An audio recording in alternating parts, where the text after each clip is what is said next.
Sai excellent coaching के YouTube channel में एक बार आपका पुनः स्वागत है। आज के इस सेशन में हम आपको सिखाने वाले हैं मानव जीभ। वही जीभ जो हमारे मुंह के अंदर होती है, जिससे हम स्वाद लेते हैं, जिससे हम बोलते हैं, जिससे हम भोजन पचाने में मदद करते हैं और ये सांस में भी मदद करती है। और वही जीभ जिसका इस्तेमाल हम बहुत सोच समझ कर करते हैं। कहा जाता है कि जीभ में कोई हड्डी नहीं होती, लेकिन हड्डी तुड़वाने की ताकत होती है। अतः जीवन में जीभ का प्रयोग बहुत सोच समझ कर करना चाहिए। कहाँ बोलना है, कितना बोलना है, कैसे बोलना है, किससे क्या बोलना है, इस सब का इस्तेमाल जीभ का बहुत अच्छे से करना चाहिए। आज इस सेशन में प्रत्येक व्यक्ति के लिए जीभ की जानकारी होनी चाहिए और जो प्रतियोगी परीक्षाओं की तैयारी कर रहे हैं उन लोगों के लिए भी खास जानकारी इस सेशन में आपको प्राप्त होगी। मानव जीभ एक जटिल संरचना है। मानव जीभ का यदि हम देखें तो जीभ के बारे में आज हम बहुत जानकारी आपको देने वाले हैं। ध्यान से सुनते रहेंगे। और मानव जीभ हमारे मुख गुहा में होती है।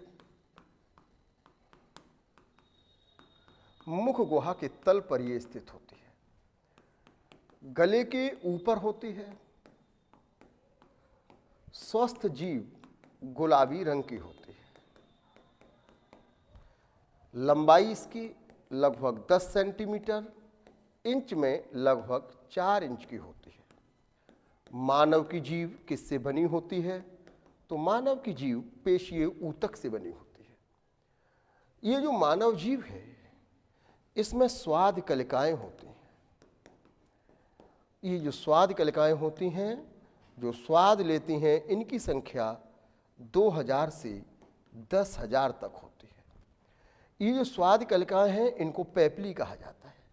ये स्वाद कलिकाएं पेपली के रूप में जानी जाती हैं। मानव की जीभ की संरचना जटिल होती है। जीभ की जो ऊपरी सतह होती है उस ऊपरी सतह को डोरसम कहा जाता है। मानव की जीभ की ऊपरी सतह को किस नाम से जानते हैं? तो मानव की जीभ की ऊपरी सतह को डोरसम के नाम के जानते हैं। जीभ चारों ओर से एक झिल्ली से घिरी होती है, जिस झिल्ली को श्लेष्मा झिल्ली कहा जाता है। ये सभी क्वेश्चन विभिन्न प्रतियोगी परीक्षाओं में पूछे जाते हैं और वैसे भी हमको मालूम होना चाहिए। तो मानव जीभ की चारों ओर कौन सी झिल्ली होती है? उस झिल्ली का नाम होता है श्लेष्मा झिल्ली। मानव की जो जीभ है, ये जीभ मुंह के तल पर मजबूती से टिकी होती है। इसके दो भाग होते हैं। एक अग्रभाग होता है, जिस अग्रभाग को हम मौखिक भाग या मुखीय भाग के नाम से जानते हैं। इसका एक पश्च भाग होता है जीभ का। जो पश्च भाग होता है उसे हम ग्रसनी भाग कहते हैं। तो जीभ का पश्च भाग किस नाम से जाना जाता है? ग्रसनी भाग के नाम से। और जीभ का अग्रभाग किस नाम से जाना जाता है? तो ये मौखिक भाग से जाना जाता है। जीभ हमारे शरीर की एकमात्र ऐसी मांसपेशी है जो स्वतंत्र रूप से एक तरफ लगी हुई दूसरी तरफ स्वतंत्र रूप से काम करती है। इसमें 4 कोशिकाएं अग्रस्त और 4 कोशिकाएं पश्च होती हैं। मतलब ऐसे समझिएगा कि जैसे कोई कार होती है तो उसमें 1 गियर बैक गियर होता है और 4 फ्रंट गियर होते हैं। इसी तरह से इसमें 8 गियर हैं, यानी कि जीभ हमारी 8 दिशाओं में मूव कर सकती है। शरीर में 639 मांसपेशियां होती हैं। उन 639 मांसपेशियों में से केवल एक जीभ ऐसी मांसपेशी है जो स्वतंत्र रूप से मूव करती है, अर्थात इसे हम मनचाही अवस्था में पतला, लंबा, छोटा, दाएं बाएं, ऊपर नीचे घुमा सकते हैं।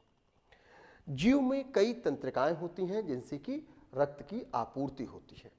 जीभ के कार्य देखें तो जीभ मुख्य रूप से 4 प्रकार के स्वाद को ग्रहण करती है। जीभ जो 4 प्रकार के स्वाद को ग्रहण करती है तो उसमें यदि हम देखें तो जीभ का जो अग्रभाग होता है वो स्वीट यानी कि मिठास को ग्रहण करता है। अग्रभाग के जस्ट साइड का भाग होता है, ये नमकीन भाग को ग्रहण करता है, नमकीन स्वाद को। साइड जो होती हैं, जो हमारे दाढ़ के नज़दीक होती हैं, कभी आप लोगों ने देखा होगा कि जब हम लोग कोई खट्टी चीज़ खा लेते हैं तो ज़्यादातर खट्टापन कहाँ महसूस होता है हमको? साइड में। तो ये जो खट्टापन हमको महसूस होता है, खट्टा स्वाद महसूस होता है, वो जीभ के साइड में महसूस होता है, जीभ की एक तरफ को महसूस होता है। बिटर यानी कड़वा जो हमें महसूस होता है वो जीभ के पश्च भाग पर महसूस होता है। ये क्वेश्चन अनेक बार विभिन्न प्रतियोगी परीक्षाओं में पूछा गया है कि जीव में मिठास को ग्रहण करने वाली स्वाद इंद्रियां जीव के किस भाग पर होती हैं? अग्रभाग पर।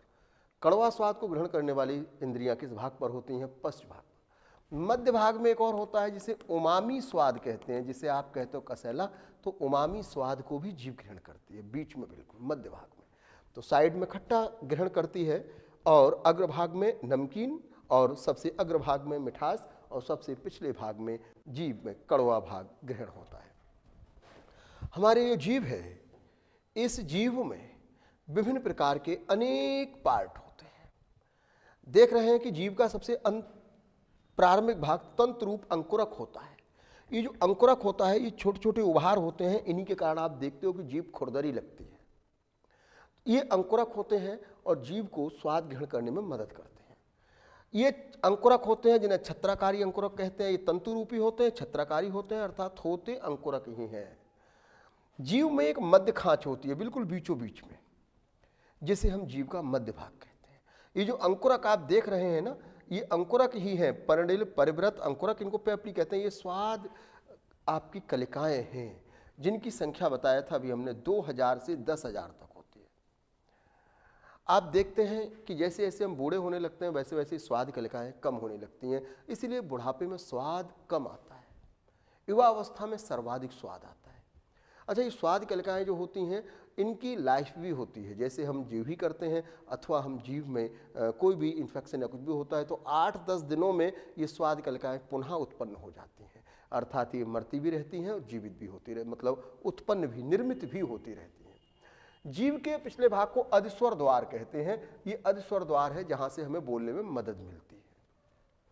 ये तालु ग्रसनी होती है, अर्थात ये जीव का पिछला वो हिस्सा है जो ग्रसनी से लगा रहता है और वहीं जीव फंसी रहती है। आगे का हिस्सा मूवेबल होता है, अर्थात इसको हम मूव करते हैं, इसको चौड़ा करना, पतला करना, लंबा करना, दाएं घुमाना, बाएं घुमाना, ऊपर को पलटना, नीचे को पलटना, केवल ये वाला हिस्सा हम मूव करते हैं। ये तालु गल ग्रंथि होती है जिसे टॉन्सिल भी कहते हैं। अर्थात देखा होगा कभी आप लोगों ने कि जैसे किसी को सर्दी या इन्फेक्शन हो जाता है, संक्रमण हो जाता है, तो इसमें सूजन आ जाती है। इसी पार्ट को कहते हैं व्यक्ति को टॉन्सिल हो गए, इसके सूजने को ही टॉन्सिल कहा जाता है। ये भी जिह्वा गल ग्रंथि कहलाती है। ये जीव का पिछला हिस्सा कहलाता है। यहाँ पर जीव से बोलने में मदद मिलती है और निगलने में मदद मिलती है। भोजन को निगलने के लिए ये बिल्कुल एकदम नम हिस्सा रहता है, भोजन को निगलने में मदद मिलती है इससे। ये जो खांच है तो ये मध्य खांच है, खांच का ये अग्रिम हिस्सा होता है और ये पश्च हिस्सा होता है और बाकी ये मध्य खांच होती है। यानी जीव को जब आप देखेंगे तो बाकायदा इसके बीच में एक धारी सी नजर आएगी जिसको हम खांच के रूप में जानते हैं। जीव के ऊर्ध्व पृष्ठ होता है। ऊर्ध्व पृष्ठ का मतलब है कि इसका उठा हुआ पृष्ठ, जीव बीच में इस तरह से उठी हुई होती है, इसको ऊर्ध्व हिस्सा कहा जाता है। ये थी बात जीव की। जीव हमारे शरीर के अंदर स्वाद लेने का काम करती है। जीव हमारे भोजन को पचाने में मदद करती है। जो हम भोजन में लुगदी बनाते हैं तो जीव से ही हम उसे एक दांत से दूसरे दांत, एक दांत से दूसरे दांत की ओर भोजन को घुमाने का कार्य भी कौन करती है? जीव। कौन करता है मुग्गा में? वह जीव ही करती है। तो इस तरह से ये बात जीव की थी। और यदि आपको किसी भी प्रकार की कोई जानकारी लेनी है शैक्षिक, तो आप हमारे इस नंबर पर संपर्क कर सकते हैं। ओके, नमस्कार।